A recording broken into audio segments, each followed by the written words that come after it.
ఓం నమః శివాయ. ఓం నమో నారాయణాయ.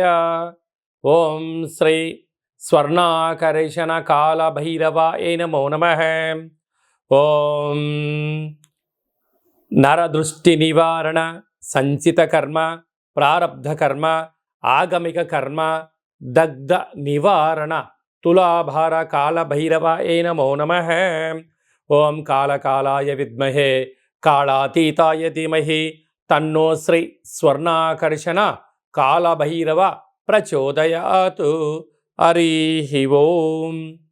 మా ఛానల్కి స్వాగతం. చూస్తున్న వీక్షకులకు ప్రేక్షకులకు ప్రియ కాల భైరవ భగవద్బంధులకి స్వాగతం పలుకుతూ మమ్మల్ని ఎంతగానో ఆదరిస్తూ ఉండబడినటువంటి ప్రియ సోదర సోదరీమణులకు, ఆధ్యాత్మిక వ్యక్తులకు, జ్యోతిష్య అభిమానులకు, సనాతన ధర్మ సంరక్షకులకు అందరికీ కూడా కార్తీక మాస అమావాస్య శనివారం ఆదివారంతో కూడుకున్న అమావాస్య సందర్భంగా ఎలాంటి విధి విధానాలు పాటించాలో ఈ వీడియోలో సవివరంగా సంపూర్ణంగా తెలుసుకుందాం.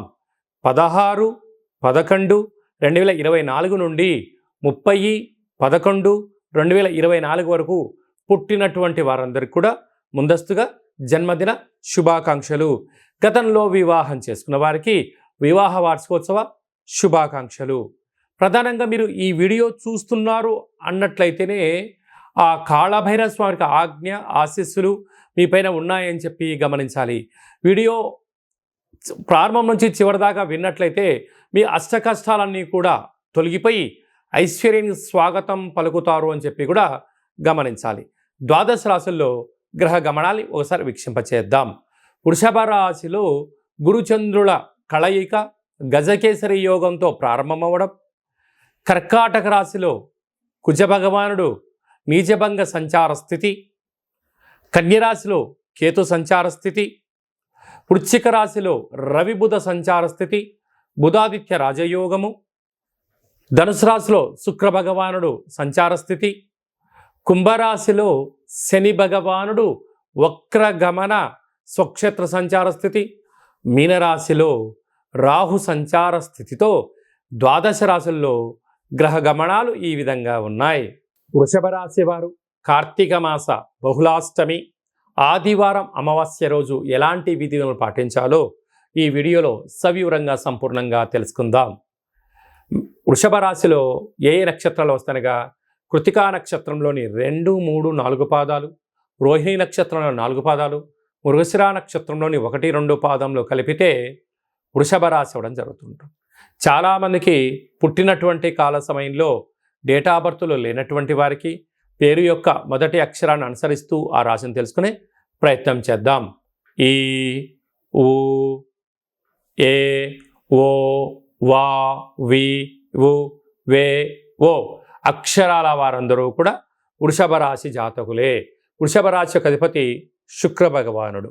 వృషభ రాశిలోనే గురుచంద్రుల సంచార స్థితి ఉండడం వలన గజకేసరి యోగం స్వాగతం పలకడానికి విద్యలో, ఉద్యోగంలో, వ్యాపారంలో, విదేశాలకు వెళ్ళాలి, ఆధ్యాత్మిక చింతనగా ఉండాలి అనుకుంటున్నంత వారికి మీరు గట్టి ప్రయత్నం చేయగలిగితే విజయం వృషభ రాశి వారి సొంతం అవడానికి చాలా అవకాశాలు ఉన్నాయి. అలాగే తృతీయంలో కుజుడు సంచారం చేయడం వలన తల్లిదండ్రుల మాట, గురువుల మాట, అన్నదమ్ములతో, అక్క చెల్లెలతో వీలైనంత వరకు ప్రేమపూర్వకంగా ఉండే ప్రయత్నం చేయండి. అలాగనే రాగద్వేషాలకు దూరంగా ఉండగలిగినట్లయితే స్థిరాస్తులు, చరాస్తులు మీ సొంతమైతే అని చెప్పి గమనించాలి.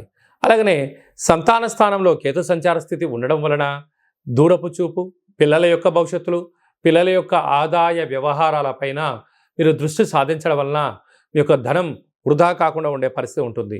సప్తమంలో బుధాదిత్య రాజయోగం, రవి బుధుడు కలిసి ఉండడం వలన ప్రభుత్వ ఉద్యోగ ప్రయత్నం చేసేవారికి ఇది చాలా మంచి కాలం.